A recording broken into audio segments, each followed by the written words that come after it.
Buenos días, gente. Bienvenidos a nuestro curso de entrenamiento mental cotidiano, tempranero y sabrosón. Yo soy José Pablo Navarrete y aquí mis comentarios a la lección del día de hoy, lección 307. Abrigar deseos conflictivos no puede ser mi voluntad. Ya no, pare de sufrir. ¿De acuerdo? Acuérdense de eso. No de pare de sufrir, sino de que ya no tenemos por qué sufrir. Abrigar deseos conflictivos no puede ser ya mi voluntad. ¿Qué quiere decir esto? Que en el pasado sí era mi voluntad, pero no lo sabía. Así, por imitación aprendimos modos de ser, de interactuar, de interpretar lo que nos pasa desde la idea de conflicto, desde la idea de problemas. Entonces vamos a platicar un poquitín acerca de cómo creamos la realidad, cómo creamos el mundo que vemos. ¿De acuerdo? Entonces, hay dos conceptos fundamentales: proyección y percepción.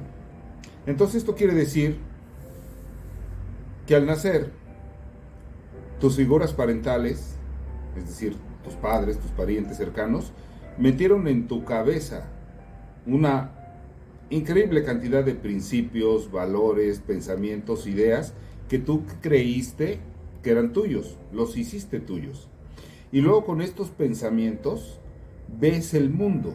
Entonces, una cosa no significa nada per se, significa el significado que le damos nosotros. Por ejemplo, si yo digo mamá, tenemos una idea general de que todos pensamos que es esa señora que es tu madre. Sin embargo, cada persona ve una mamá diferente, incluso tratándose de hermanos, más aún incluso tratándose de hermanos gemelos. ¿Sí? Son muy parecidas las historias, los mitos constitutivos de la personalidad de la madre, pero cada quien los vive ligeramente distintos desde su perspectiva. Entonces, tenemos una serie de pensamientos que proyectamos hacia el objeto. Luego recibimos, nuestra mente recibe esos objetos e interpretamos la realidad. A eso le llamamos percepción. ¿De acuerdo? Entonces, proyectamos, percibimos e interpretamos. Entonces es muy frecuente que escuches, pues como que la gente es mala y no merece, que tienes mala suerte con los hombres, que te toca puro pinche gritón, irascible, y a lo mejor no te das cuenta que tú puedes llegar a ser desquiciante del otro. ¿De acuerdo? Porque es curioso que todas las personas vemos cosas distintas.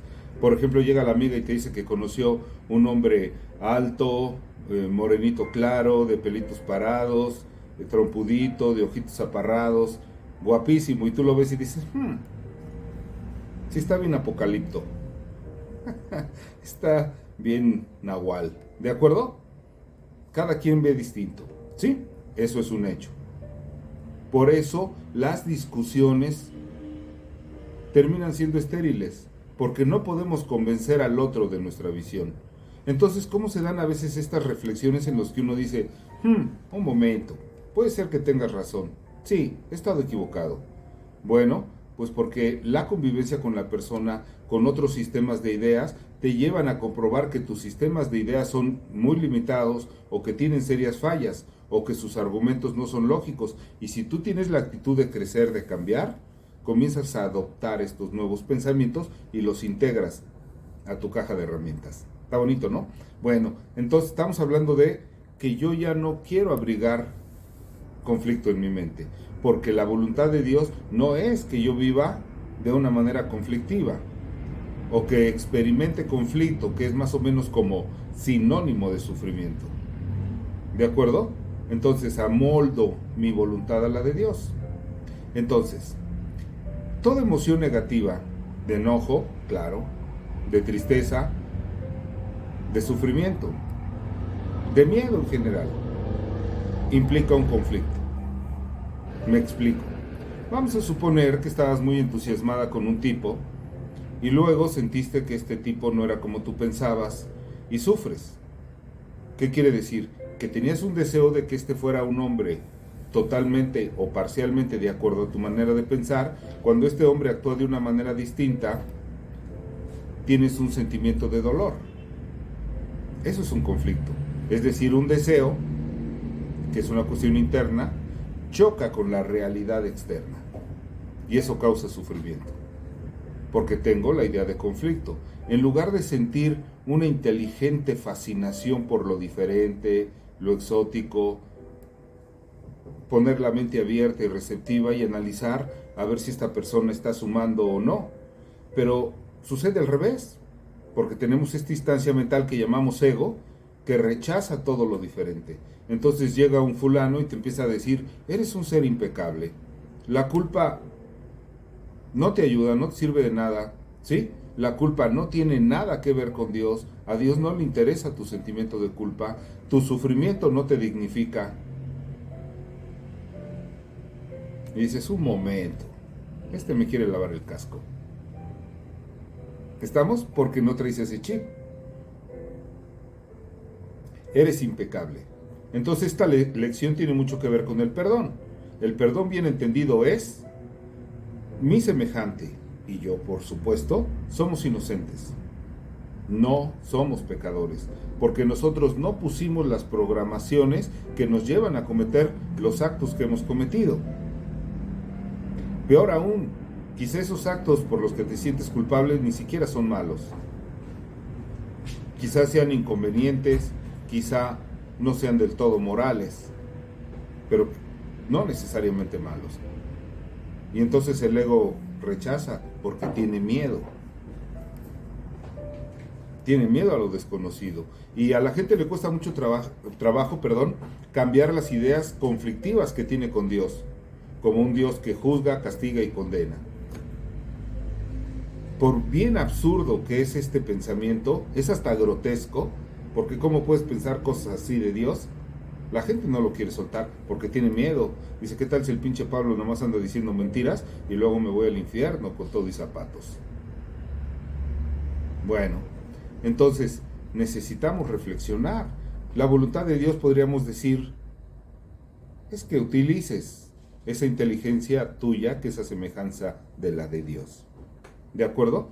Entonces tengo este inteligente interés por la naturaleza humana, por tu naturaleza y la mía, para no sufrir, para entender tus razones, tus motivos. ¿Cómo es posible que este amor inmaculado, poderoso, absoluto, lo puedas rechazar? ¿De acuerdo?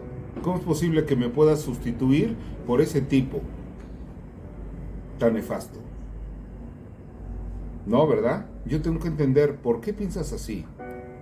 ¿Cuáles son esas programaciones que hay en ti? ¿Y qué tantas posibilidades reales tienes o no de cambiar? ¿Y por qué sufro? ¿Por qué me cuesta trabajo entender esta realidad interna y esta realidad externa? Entonces, el amor es esta comprensión profunda de la naturaleza humana y tiene que ver con el perdón.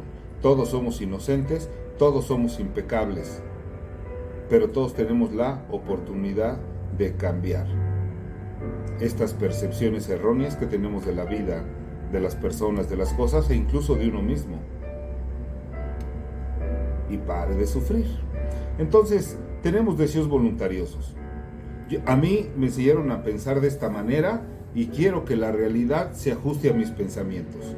Y cuando no se ajusta, me encabrono o me pongo triste o me lleno de miedo o no sé qué chingados hacer. Y me esfuerzo porque las cosas sean como yo digo. Y en esos términos hay gente que utiliza una violencia terrible. No me refiero a chingadazos, que a veces sí. No, para que el hijo se porte bien te lo chingas, ¿no? A tu vieja. No, a veces la violencia es terrible con el tema económico. A veces tienes a tus seres queridos, francamente, como si fueran tu servidumbre. Chantajeas, presionas, atosigas, ¿de acuerdo? Porque quieres que a huevo se haga tu voluntad, aunque no estás ya tan convencida de que tu voluntad sea lo correcto, lo bueno, lo santo, ¿sí? Entonces en esta locura hemos tenido conflictos hasta con Dios. Hace un tiempo estaba medio discutiendo con un tipo que se sentía así como muy espiritualoide acerca de que él decía, es que yo tengo derecho a tener conflicto con Dios, yo puedo estar enojado con Dios, yo le puedo mentar su madre a Dios. Y él decía, no, claro que no, con todo respeto, con todo cariño, ¿sí? Estás diciendo una pendejada. Porque si tú te enojaras con Dios,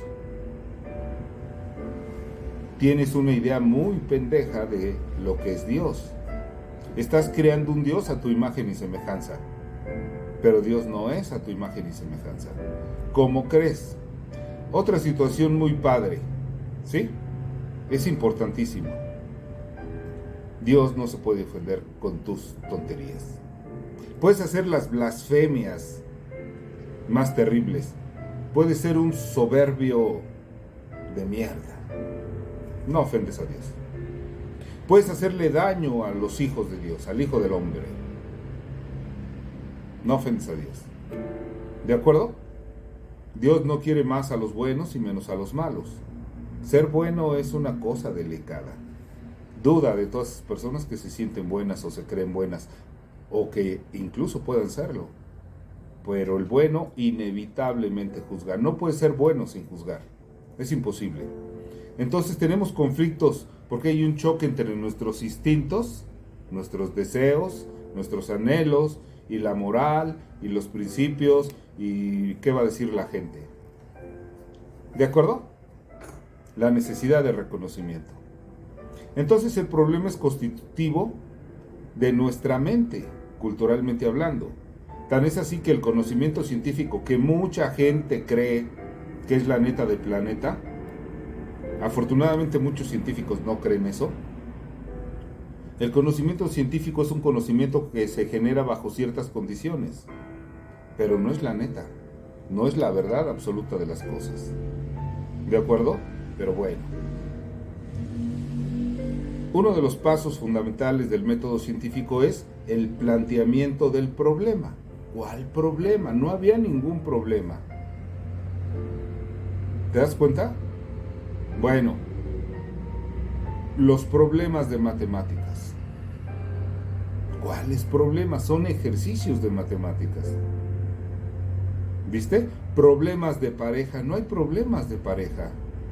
Hay una visión problemática de las cosas que es distinto. ¿Por qué tengo una visión problemática de las cosas? Porque mi pareja, mi crush, mi pollo, mi picayelo no ve las cosas como yo quiero que las vea. Pero no hay un problema en la relación de pareja. Es tu deseo voluntarioso de que el otro sea como así a ti se te da la chingada gana, no como lo dictaría la razón o esto que mencioné hace un rato, la inteligente comprensión de la naturaleza del otro o de la naturaleza humana. ¿De acuerdo? Conocí una señora muy jovencita que estaba súper encabronada porque se dio cuenta que su marido se masturbaba y no le invitaba. Bueno, entonces toda esta visión problemática de las cosas también lleva de la mano el castigo. ¿Viste? Hay un problema. Se resuelve el problema porque uno gana y el otro pierde. Entonces al que pierde, se lo chingan. Entonces, dice el filósofo, la vida es un juego cuyas reglas no son asequibles a la razón. ¿Qué quiere decir? Dice José Pablo, la vida es un juego donde nadie respeta las reglas. Me cae de madre. Pero todos se chingan al que le caiga. Entonces, ¿de qué se trata la vida? ¿De hacer lo correcto? No, de que no te caigan. Pues, aventamos al desván oscuro de nuestras mentes lo que consideramos nuestros deseos y anhelos injustificables. Pero los tienes.